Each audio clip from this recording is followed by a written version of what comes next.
Hey everyone, welcome to today's video. Today we're going to talk about the Zaku 2 F2. Yes, another Zaku. Is it a surprise? Not really, no. So, the Zaku 2 F2 is, as it kind of shows, is just kind of an enhanced Zaku 2, and it's a melee suit. It doesn't have high priority, it's got medium priority, but it's got the melee boost behind it, good melee weapon, and good stun combos. It's actually a very stun heavy suit, so it's really nice. Your only kind of downfall is that you have 12,000 health. Not a lot. Your ranged defenses, your defenses are kind of low, but we're just gonna boost up a little bit of melee defense in this build. A little bit of thrusters. I played this suit at like all levels a bit, so it's done. Got no topographies, so like you have to put a little bit of thruster parts on there. As you can also see, the part distribution slots are very favored in terms of the close range and medium range slots compared to the long range. So you kind of see where this is going in terms of build. But let's hop into it. Oop. So there's two weapons you could choose from. I run and I run both of them. But right now I have the bazooka equipped. But you can run the anti-air gun, which has 6 shots. But if you hit two, and it's basically explodes in the air like a burst, right? So it can AOE people. As long as you hit somebody with 2 shots, it'll stagger them as well. And it does a good amount of damage. At level 1, you're doing 750 a shot before your modifiers kick in, or defenses kick in.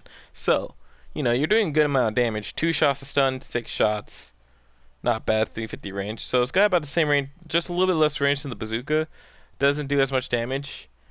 And, it has less ammo. But the thing is, you get follow-up shots really quickly. So, like, you'd have to wait so long between shots like you do with the bazooka. So it's kind of a trade-off, and in all honesty, both are good. The machine gun has the grenade launcher on it, so it's okay, but really you're looking at the anti-air gun and the bazooka because they have faster stuns, and you don't have to wait so long on the grenade launcher. Also, the anti-air gun breaks maneuver armor, so it's just kind of a better machine gun in that sense. You have the Heat Hawk Enhanced, which is the better version of the Heat Hawk, as the name implies. So it does 1750 for level 1 in damage. Sternfaust. Now here's the thing: you can stun lock with this suit if you combine the Sternfaust with the anti-air gun and the bazooka. As long as you can spread out and time your shots well, you can lock down a singular opponent very easily. So with that in mind, well, keep that in mind because here's our build for level 1. Right, for the Zaku 2 F2 level 1, we're going level 3 thruster control system, levels 1 and 2 enhanced melee program, level 2 anti-melee armor, and level 3 strength and frame. So, before we kind of talk about this build, the mentality of the build essentially is we're not going to pump the line into range. We're going to put melee damage in because we already have good damaging range weapons. And they're mostly meant for stun, right? Sternfaust has a lot of damage on its own, so we're looking at survivability, speed, and melee damage. So, this is where melee suit, melee damage, melee resistance is a little bit more important because we're going to be getting hit by counter melees a little bit more. Luckily, the ballistic defense is higher than beam, but at 400 cost, which is the suit's final level, you'd be very, very, very careful due to lawsuits having beam weapons. So the suit falls off at 400 cost, but very much not. It doesn't fall off a lot. It falls off to it can be picked, doesn't excel kind of suit, but this suit does really well at 300 and 350. So let's take a look at the skills, and I'll kind of show off why I do a 350 and 400 cost for this suit before we hop into practice range and just go over kind of the stun lock and all that stuff.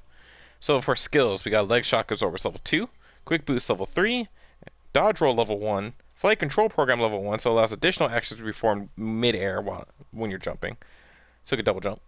High performance balance to level 1 and 2 hit melee combo. So those are your skills. It's a very basic suit. But yeah, so now we know skills. Let's go to the 350 cost and 400 cost versions. I'll kind of show what I do there. So as you can see at the level 2, I'm smacking on more melee, right? I put a little bit of range boost on this one to kind of fill out the slots because, strength and front level 4 for survivability leaves only one long range slot. You can slap in beam defense which I already did, or more ballistic defense. But seeing 14 ballistic defense in my mind is okay. So we're doing right here is putting level 1 beam defense to kind of bring it more in line with the ballistic defense. Throwing on the enhanced firing program level 1 for a little bit extra damage when I used the AA gun. Still rocking anti-melee armor level 2. And we have enhanced melee programs levels 2 and 4 due to the fact we have more close range slots to utilize. At 400 costs, I think it's pretty much the same ideal. Except we take out the range, right? Because since we have 6 long range slots, we're going to throw on levels 4 and 5 strength and frame. We're going to throw on level 2 anti-melee armor. And we're going to keep on level 4 and 2 enhanced melee program. So basically, at 400 costs, there's so much health that we can kind of sacrifice some of those range defenses once again.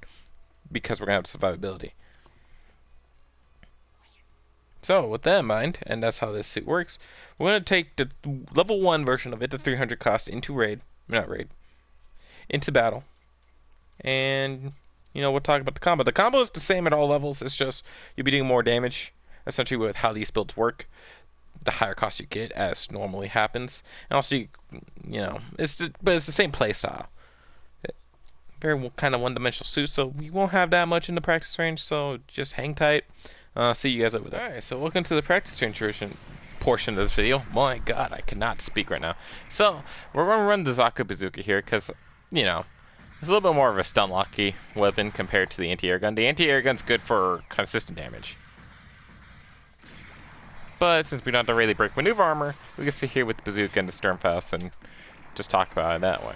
So, essentially, lead with rocket, go in melee, right? Back up when they get up, Sturmfaust, because they're going to try and boost away, or at you. So you're going to Sturmfaust, and you have to roll back, or cover distance if you don't have a good position on them.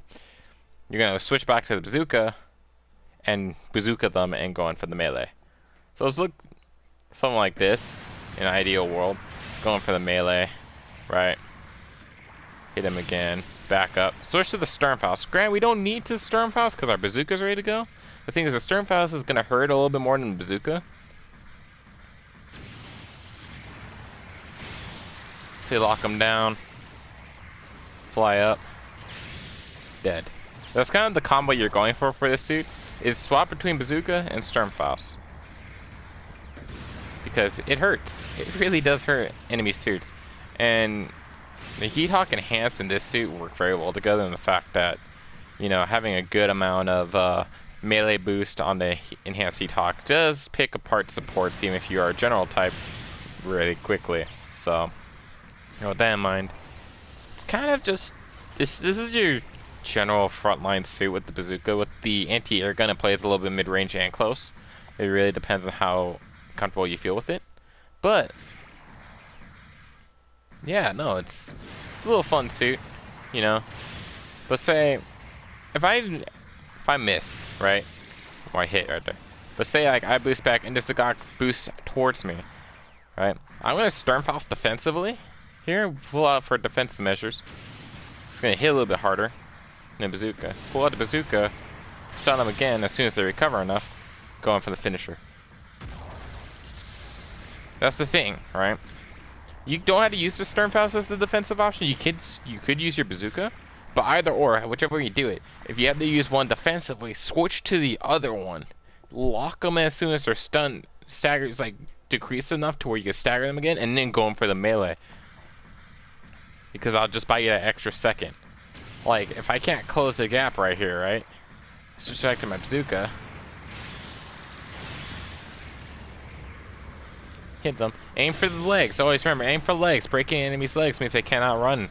If you and they can't escape you. If you don't have broken legs and they do, you have the mobility advantage. Finish the deal. But yeah, no, this suit it's a very basic blue bazooka suit when it has the bazooka, but when you have the anti-air gun, you could kind of it mixes in your accuracy as well as you can play very defensively with this suit, and if an enemy tries to rush you down, you have the Sturmfaust to defensively play and going for a melee. Which, is going to hurt. Because the Heat Hawk can reach over Federation shields depending on the enemy stance. Yeah. This has been the Zaku 2F2. Things you have to worry about is basically every support due to your low range defenses. Other than that, this thing can brawl with most generals. Doesn't have high melee priorities, so keep that in mind when fighting raids and the Ifrits. And a high mobility Zaku ground type. But yeah, if there's anything I missed, let me know down in the comment section below. Any suits you want to see in the future, also let me know down there. If you'd like to see them, make sure to smack that like button, subscribe, so you get the little ping when we got a new one coming out in your subscriber box. And as always, this has been Deranged Power, Great Grandy Warrior, signing off.